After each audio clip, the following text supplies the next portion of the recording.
mau kajian di pesantren kok berhenti di toko kursi? Coba kasih tahu itu depan, itu salah itu. Ini kalau kita mampir-mampir nanti lama, ini nggak bisa sebentar. Biasanya minumnya sebentar, fotonya lama. Ayo lanjut. Ternyata dikasih tahu, betul Pak Ustadz, ini memang di sini acaranya. Astagfirullah, udah kena sekali. Selesai acara, sholat, makan, silaturahim, lalu kami pun turun ke bawah. Sampai di sini saya nanya, pesantrennya mana? Inilah pesantrennya, gitu. Loh, saya sangka hotel.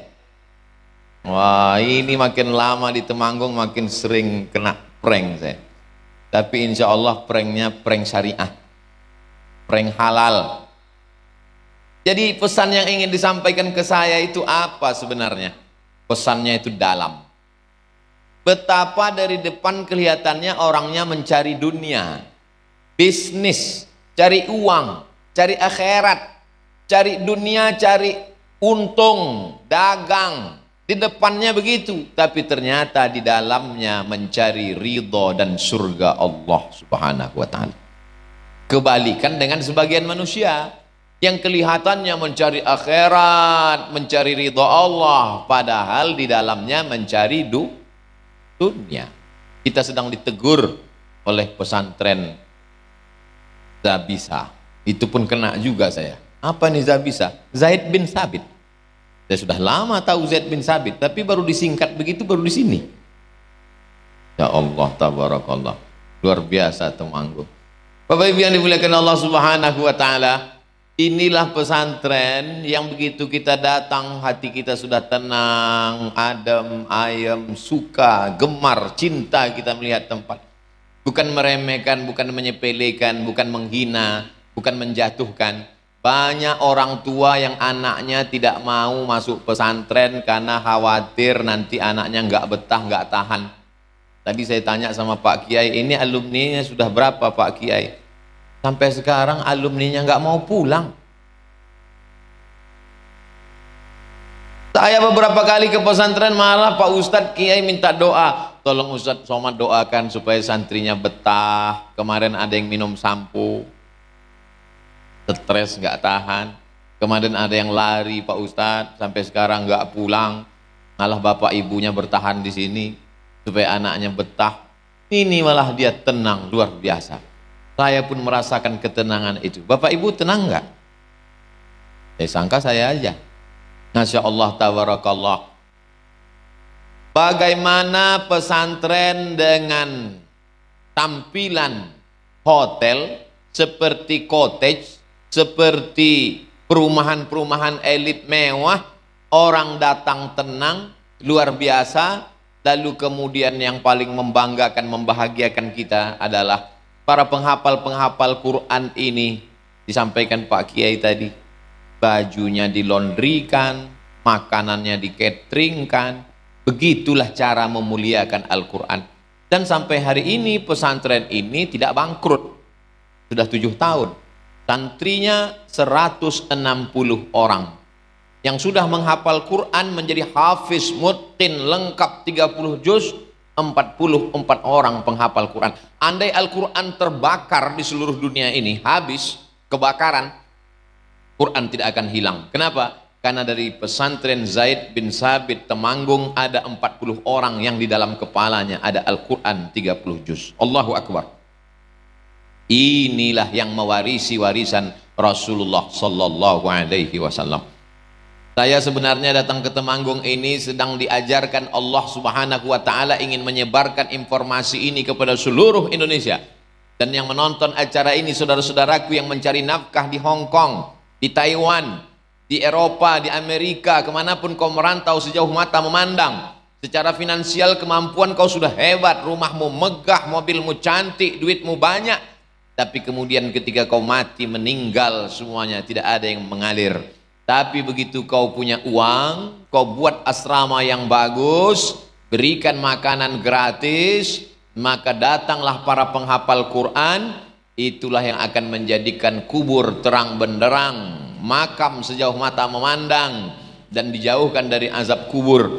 Ini yang sedang diceritakan Abdul Somad, bukan teori tapi fakta dan data. Mudah-mudahan yang menonton program kita di pesantren Ya Bisa ini, karena ini akan di-share nanti, ini bukan cuma satu channel, kalau lihat kameranya berapa kamera ini, beberapa channel, akan ditonton orang di seluruh dunia.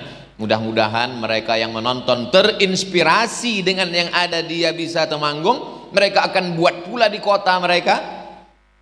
Tapi jangan cari-cari alasan, kamu sudah buat seperti pesantren Zabisa di Temanggung. Mohon maaf Pak Ustadz, kami belum bisa. Kenapa kamu nggak bisa? Ya di sana kan jelas namanya Zabisa, kami nggak bisa. Jangan begitu. Kenapa kamu nggak bisa buat pesantren seperti pesantren Zabisa di Temanggung? Ya jelas bisa Pak Ustadz, mereka raja mebel, kami cuman pasukan-pasukan aja. Gantungkan cita-citamu setinggi bintang di langit, tapi jangan lupa kakimu tetap menginjak di bumi. Anak-anak penghafal Quran, Masya Allah, tabarakallah, laki-laki dan perempuan.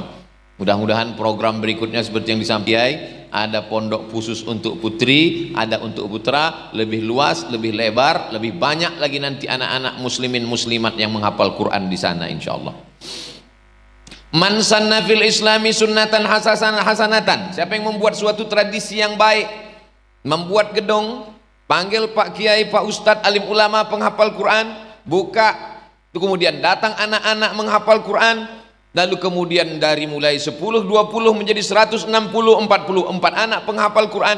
Sampai hari ini owner pemiliknya tidak bangkrut, dan sampai detik ini walaupun saya sudah makan, sudah minum, sudah ngobrol, sudah sholat, saya belum ketemu pemiliknya. Terus saya tanya, ini pemiliknya mana? Punya bapak? Enggak, titipan Allah Pak Ustaz. Masya Allah, betapa malunya kita. Pesantren semegah semewah sudah berhasil dikatakan titipan Allah, sementara tempat lain tanah kosong semak ditulis besar-besar baleho, milik Bapak Anu, milik Dr. Andus Anu, milik Insinyur Anu. Rasanya kalau saya punya uang, saya mau buat baleho lebih besar lagi, dari ujung sana ke sini, titipan Allah subhanahu wa ta'ala. Ini milik Allah, lillahi ma fis samawati wa ma fil ard. Apa yang ada di langit, apa yang ada di bumi, milik Allah subhanahu wa ta'ala. Ini hanya titipan. Dari Temanggung ada pesan untuk pebisnis-pebisnis yang punya toko-toko, yang punya usaha-usaha, yang punya rumah makan. Berapa kalian sanggup menerima? Kalau Zabisa Temanggung bisa menerima 160 anak, maka kalian bisa 100, alhamdulillah. Gak bisa 150, maka itulah yang akan mengalir. Iza matal insan, kalau manusia mati, inqata'ah, putus. Tapi ada yang tidak putus. Apa dia? Tiga-tiganya ada di sini. Yang pertama, shadaqatun jariyah, wakaf, mengalir. Setiap anak mengulang hafalan Qur'annya satu hari 2 juz.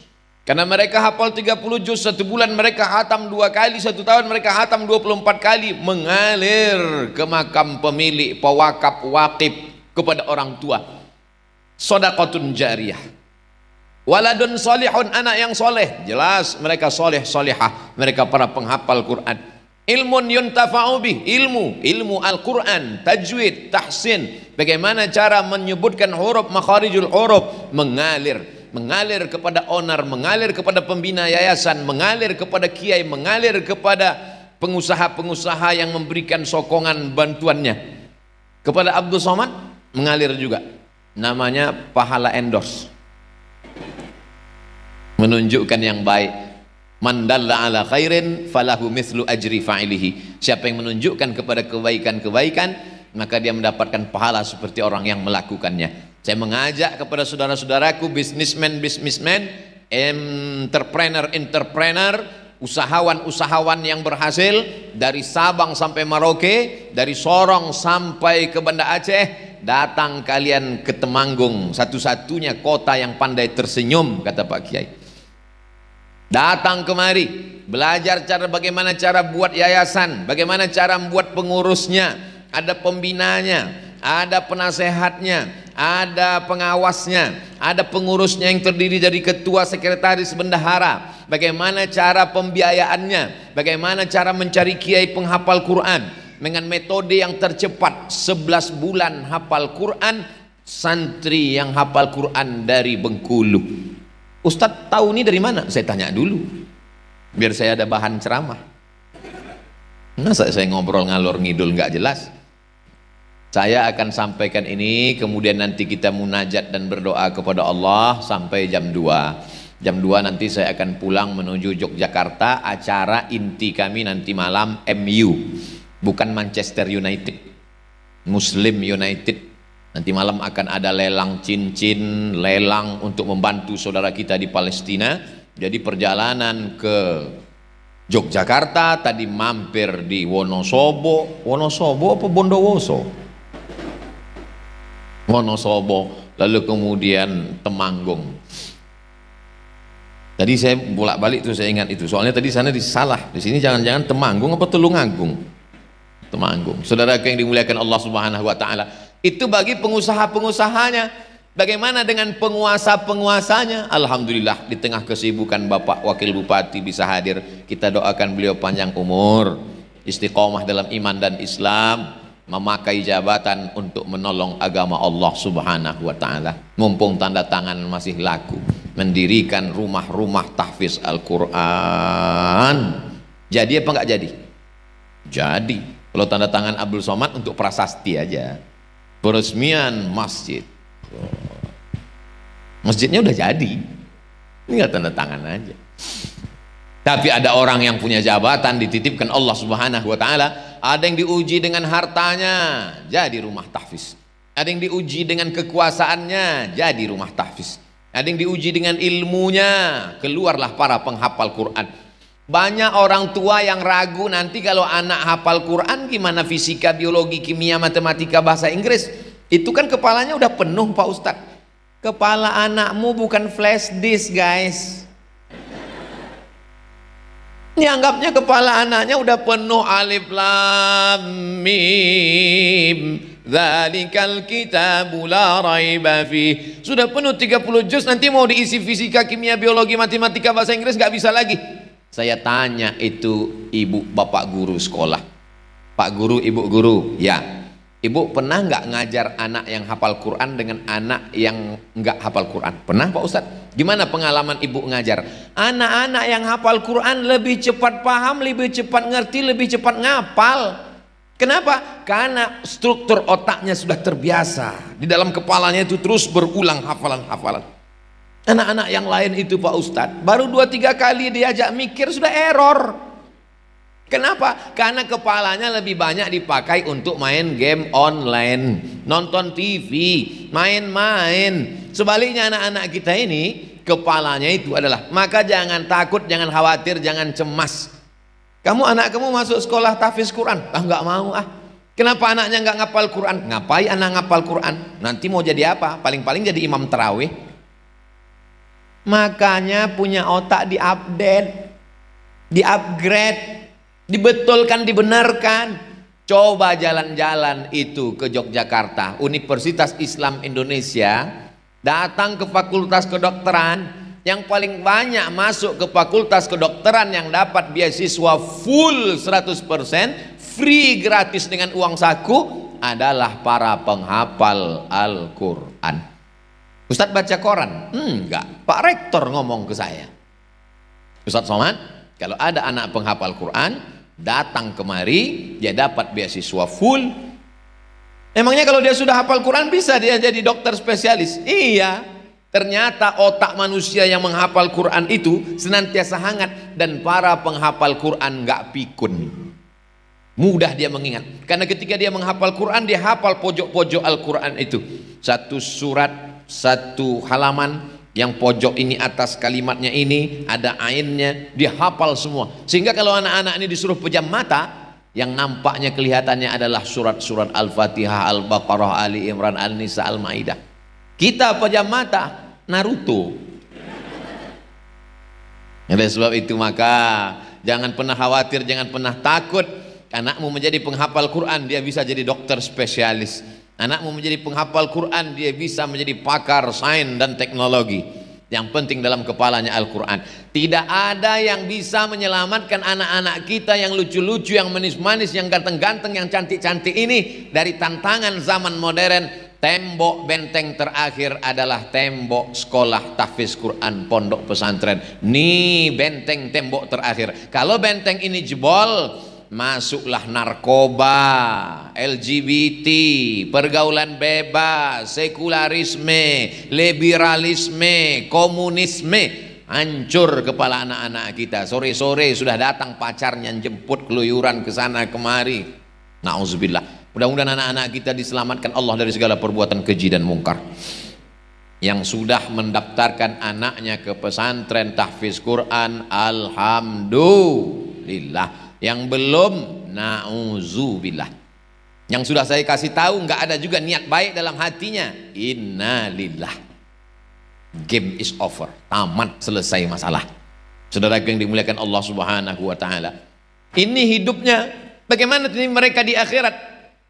Hidupnya bisa jadi dokter spesialis, hidupnya dapat beasiswa, penerimaan ABRI, Angkatan Bersenjata Republik Indonesia TNI. Kebetulan salah satu panitia penerimaannya adalah jamaah kita juga, Ustadz Abdul Somad. Ini ada khusus penerimaan untuk penghafal Quran, silakan daftar. Tentara penghafal Quran. Videonya viral, Angkatan Laut ketika diperiksa oleh Bapak Jenderal suruh baca Quran. Angkatan Laut penghafal Quran, Angkatan Darat penghafal Quran, pilot pesawat tempur penghafal Quran, dokter spesialis penghafal Quran. Disitulah kebangkitan Indonesia menjadi baldatun thayyibatun wa rabbun ghafur. Pemimpin-pemimpin penghafal Quran. Maka kalau bayangkan bupati, gubernur, wali kota, menteri penghafal Quran, maka pada saat memperingati 17 Agustus dia adakan lomba tahfiz Quran. Tidak lagi laki-laki pakai daster istrinya main bola. Kenapa? Karena bagi dia adalah yang bermanfaat, berguna buat bangsa, buang umat. Jadi masa lalu tidak dapat kita ulang kembali. Menetes air mata darah kita mau nangis, yang lalu-lalu nggak bisa kita ulang. Lan tarji'al ayyamul lati madat, yang lalu tidak dapat diulang. Tapi yang akan datang kita bisa mulai. Kalau ragu takut, datang konsultasi ke Yayasan Subulus Salam Nusantara. Subulu jalan, salam keselamatan. Subulus Salam, jalan-jalan keselamatan. Allahumma antas salam. Keselamatan itu dari Allah. Wa minkas salam. Dan keselamatan itu akan kembali kepada Allah. Wa ilaika ya'udus salam. Hidupkan kami dengan keselamatan. Fahayyina rabbana bisalam. Masukkan kami ke dalam rumah yang penuh dengan keselamatan. Wa adkhilnal jannata daras salam. Tabarak rabbana wa ta'ala yadzal jalali wal ikram. Jadi jangan pernah khawatir, cemas. Ini sekarang banyak yang khawatir, sampai-sampai mantunya kalau sekolah agama nggak diterima kalau ada calonnya datang. Kamu apa? SH, kamen. Kamu apa? SE, melebu. Sampai apa? MAG, cabut, master alam goib. Dia tidak mengerti. Itulah yang menyelamatkan akhiratnya. Itulah yang akan mendoakan dia. Allah maghfir lahu warhamhu wa'afihi wa'afu anhu wa akir nuzulahu wa wasi' madkhalahu waghsilhu bil ma'i wassalji wal barat wa naqqihi minal khataaya kama yunqqa thawbul abyadu minad danas wa abdilhu daran khairan min darihi wa ahlan khairan min ahlihi wa qhi min fitnatil qabri wa adzabin nar. Allahumma ja'al qabrahu rawdatan min riyadil jinan. Doanya jelas, hafalan Qur'annya jelas, bacaannya jahar, terdengar. Banyak juga yang pandai doa tapi suaranya nggak ada. Tak apa-apa kata dia. Saudara yang dimuliakan Allah Subhanahu wa taala, dunia mereka dapat. Bagaimana akhirat? Jangan kau tanya lagi. Anak-anakku ini adalah mereka yang Rabbana atina fid dunya hasanah. Bagaimana dengan akhirat mereka? Idzas samaa'u fatarat, ketika langit terbelah. Wa idzal kawakibu tasarat, planet bertabrakan. Wa idzal biharu fujirat, lautan diledakkan naik ke darat, tsunami namanya. Wa idzal quburu bu'sirat, semua yang dikubur bangkit naik ke atas. Alimat nafsum ma qaddamat wa akharat, Saat itu semua yang hidup baru sadar bahwa dia sudah berbuat atau belum. Bangkit dari kubur, bangun dari alam barzah. Mereka ketika bangun dari kubur, melihat ke kanan malaikat, lihat ke kiri malaikat, lihat ke depan malaikat, pandang ke belakang malaikat. Pandang ke belakang, Ustaz Somad, kenapa aku bisa mati bangkit bersama malaikat?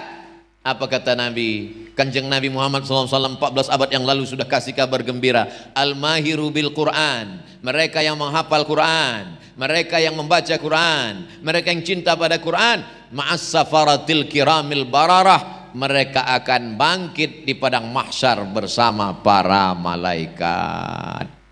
Sekarang aja mereka sudah kelihatan kedudukannya tinggi.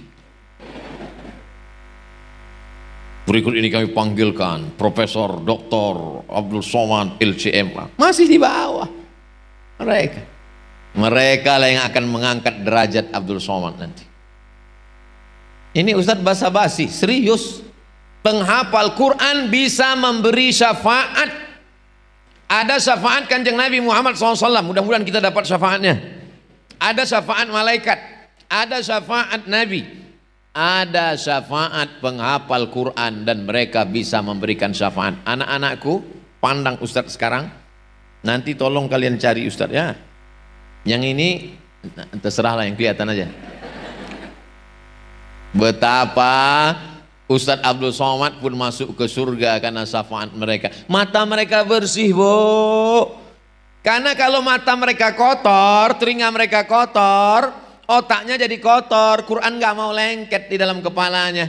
Syakautu ila waqi'in su'a hifzi, aku melapor kepada Imam Waqi', hafalanku kacau. Fa arsyadani ila tarkil ma'asi, Imam Waqi' mengatakan kepadaku tinggalkan perbuatan maksiat. Li'annal ilma nurun, karena ilmu itu cahaya. Wa nurullah la yuhda lil asi, cahaya tidak akan bisa masuk kepada orang yang berbuat maksiat.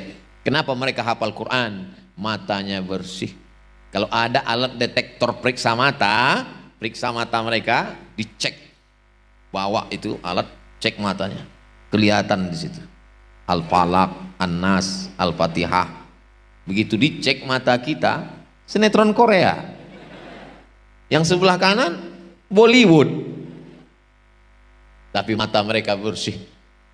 Andai telinga mereka nanti diperdengarkan suara-suara yang ada pita di telinga, ternyata semua yang kita dengar hari ini sejak kita lahir sampai mati itu nanti akan diperdengarkan pita suaranya. Dulu orang kalau cerita pita suara, oh kasetnya banyak sekali Pak Ustadz. Dengan canggihnya teknologi makin mudah. Dulu satu komputer cuma 4 giga, sekarang sampai 1 tera, 1 juta giga. Maka ada rekaman yang besar sekali di akhirat. Setiap telinga akan diperdengarkan. Inna sam'a, pendengaran, wal basar, penglihatan, wal fuad, hati, kullu ulaika kana anhu mas'ula, semua akan diperdengarkan, akan diperlihatkan, dipertontonkan di hadapan Allah. Sekecil-kecil yang kita dengar, sekecil-kecil yang kita lihat akan dipertontonkan. Faman ya'mal mithqala dzarratin khairan yarah. Saya bukan nunjuk ibu-ibu, kameramen. Mereka akan diperdengarkan suara-suara. Ketika kita nanti mau mati menghadap Allah, malaikat maut mau mencabut nyawa, kita terbaring, yang kita dengar di telinga adalah apa yang sering kita baca, apa yang sering kita lihat, apa yang sering kita dengar, apa yang sering kita pikirkan, apa yang sering kita renungkan. Yang sering mereka baca Al-Quran, yang paling sering mereka dengar Al-Quran, yang paling sering mereka ucapkan Al-Quran, yang paling sering mereka pikirkan Al-Quran, yang paling sering mereka renungkan Al-Quran. Maka yang akan datang nanti ketika mau sakratul maut adalah Al-Quran. Mereka tidak perlu dibacakan orang lain. Mereka terbaring, andai sampai usianya tua, andai dia sakit, maka datang suara Al-Quran itu terngiang di telinganya. Bismillahirrahmanirrahim. Ar-Rahman. Adapun yang lain macam-macam kedengaran, ada keong racun, pulang-pulang berbadan 2, macam-macam. Nauzubillah, mengucapkannya aja kita malu.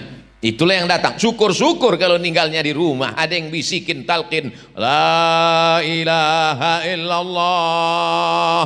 Kalau ninggalnya di ruang ICU sendirian, perawat-perawat lagi tidur, security-nya juga pingsan. Siapa yang menyelamatkan kita dari mati su'ul khatimah? Tapi mereka tak pernah putus itu di telinga mereka.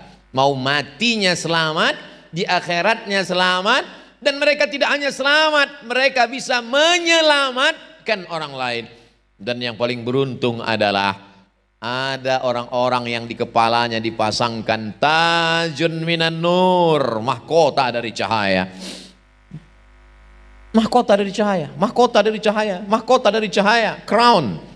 Berbeda antara raja dengan rakyat jelata. Apa perbedaannya? Kulitnya sama, hidungnya sama, wajahnya sama. Yang membedakannya apa? Karena ada mahkota. Ternyata di akhirat nanti ada laki-laki perempuan yang di kepalanya ada mahkota dari cahaya. Siapa dia? Ayah dan ibu mereka adalah orang-orang yang di kepalanya ada mahkota dari cahaya. Saya yakin dan percaya sebagian dari bapak ibu inilah yang kepalanya nanti di akhirat ada mahkota dari cahaya. Yang nggak bilang amin ada juga, cuman nggak terlalu berterang lah ya, 55 watt lah. Saudara yang dimuliakan Allah Subhanahu wa taala. Jadi dulu orang menghafal Quran ini bukan cuman kiai alim ulama. Dulu tentara menghafal Quran ketika itu terjadi luar biasa, memerangi nabi palsu namanya Musailamah Al-Kadzab. Namanya Musailamah Al-Kadzab, nama kampungnya Yamamah, nabi palsu. Wal fil wa ma adraka mal fil lahu zailun tawil. Mirip seperti Quran bunyinya, tapi maknanya nggak ada. Wal fil, demi gajah. Wa ma adraka mal fil, tahukah kamu apa gajah itu? Lahu zailun tawil, ekornya panjang. Apa ini? Dia mau menandingi alam tara kaifa fa'ala rabbuka bi ashabil fil. Cerita tentang ashabul fil penuh dengan makna sejarah. Di dalamnya ada mukjizat, faja'alahum ka'asfim ma'kul. Tapi ini cerita nggak ada maknanya, pengikutnya banyak. Maka Sayyidina Abu Bakar Siddiq mengutus pasukan untuk memerangi Musailamah Al-Kadzab. Tentara Musailamah Al-Kadzab juga ternyata banyak. Tapi kemudian apa yang terjadi? Musailamah Al-Kadzab mati dibunuh oleh seorang pejuang Islam bernama Wahsy, yang dulu pernah membunuh sahabat Nabi, paman Nabi Hamzah bin Abdul Muttalib pada saat peperangan Uhud tahun ketiga hijrah. Maka kata Wahsy, tanganku ini pernah bergelimang darah, jahat, kotor, dosa karena membunuh paman Nabi. Hari ini kutebus dengan membunuh nabi palsu bernama Musailamah Al-Kadzab. Malang tak dapat ditolak, untung tak dapat diraih, meninggal 70 orang mati syahid saat memerangi Musailamah. Itulah tentara-tentara Islam. Itulah maka Al-Quran dibukukan menjadi satu mushaf. Yang sebelumnya Quran itu hanyalah tertulis di pelepah korma, di tulang onta, di batu-batu. Lalu kemudian disusunlah tim yang terdiri dari sahabat-sahabat senior, mereka yang rajin menulis. Maka disusunlah, diketuai oleh Ubay bin Ka'ab, sedangkan sekretarisnya adalah Zaid bin Sabit. Zaid bin Sabit itu adalah penterjemah surat-surat Nabi. Orang Yahudi, Yahudi Bani Nadir, Yahudi Bani Quraizah, Yahudi Bani Qainuqa, Yahudi Khaybar. Orang Yahudi ini lembut, tapi dalam kata-katanya berbisa. Orang Islam kalau jumpa Nabi, assalamu alaika ya Rasulullah, assalamu alaika ya Habiballah, assalamu alaika ayuhan nabiyyu wa rahmatullahi wa barakatuh. Tapi kalau orang Yahudi ketemu dengan Nabi lembut, dia main plesetan, assalamu alaika, assalamu alaika, selamat engkau, assalamu alaika, matilah kamu. Maka disuruh Nabi lah sahabat belajar bahasa Yahudi supaya jangan dikerjain Yahudi, supaya jangan diejek-ejek, diolok-olok Yahudi. Di antara sahabat Nabi yang ditugaskan belajar bahasa Yahudi adalah Zabisa, Zaid bin Sabit. Nanti saya pulang ke Riau, saya ceramah di Sumatera, saya tanya, ada yang kenal Zabisa? Hah? Siapa itu? Pasti belum nonton video saya di Temanggung kan? Itulah dia penerjemah Nabi, belajar bahasa Yahudi. Ta'allamtuhu wa adaqtuhu, aku belajar bahasa Yahudi dan aku paham sepaham-pahamnya. Surat Nabi ku terjemahkan ke bahasa Yahudi. Orang Yahudi kirim surat ku terjemahkan ke Nabi. Zaid bin Sabit. Berapa umur Zaid bin Sabit waktu Nabi Muhammad SAW meninggal? Isruna sana, 20 tahun. Jadi waktu dia jadi penerjemah Nabi itu umurnya berapa? 15, 16, 17, 18, 19, 20. Ada di antara anakku nanti yang mau belajar bahasa Mandarin, hafal Quran, terjemah Quran bahasa Mandarin. Aduh, nggak bisa pula bahasa Mandarin. Alif Lam Mim, terjemahnya ya Alif Lam Mim juga.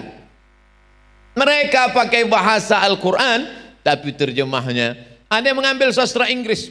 Ustaz Somad, ya, ini anak saya tertariknya malah ke sastra Inggris di UI, Universitas Indonesia. Saya nyuruh dia masuk fakultas Al-Quran, tapi dia malah milih sastra Inggris, Pak Ustadz. Gimana nih? Saya takut nanti dia matinya su'ul khotimah, ditanya malaikat marabbuka malah jawab pakai bahasa Inggris. Saya tanya si bapak, Bapak, ceramah saya bisa nggak didengar orang Eropa dan Amerika? Bisa Pak Ustadz. Paham nggak mereka? Nggak paham Pak Ustadz. Tapi kalau anak bapak ini menerjemahkan ceramah saya, jangan dulu ceramah yang panjang 1 jam, terjemahkan saja ceramah-ceramah pendek yang 5 menit atau yang di Instagram 1 menit, dibuat translate bahasa Inggris, lalu kemudian diupload ulang, pasti mereka akan paham seluruh dunia. Maka silakan anak bapak ambil sastra Inggris, tapi dia menerjemahkan ceramah-ceramah ulama, ceramah Buya Yahya, ceramah Ustadz Adi Hidayat, ceramah Ustadz Umar Mita, ceramah para asatiz Ustadz Abdullah Gimnastiar, diterjemahkan dalam bahasa Inggris, dalam bahasa Prancis, dalam bahasa Mandarin. Maka jangan batasi kebaikan hanya dari 1 pintu saja. Jangan batasi kebaikan hanya 1 jalan saja, tapi banyak jalan-jalan kebaikan. Jalan-jalan kebaikan itu bahasa Arabnya subulus.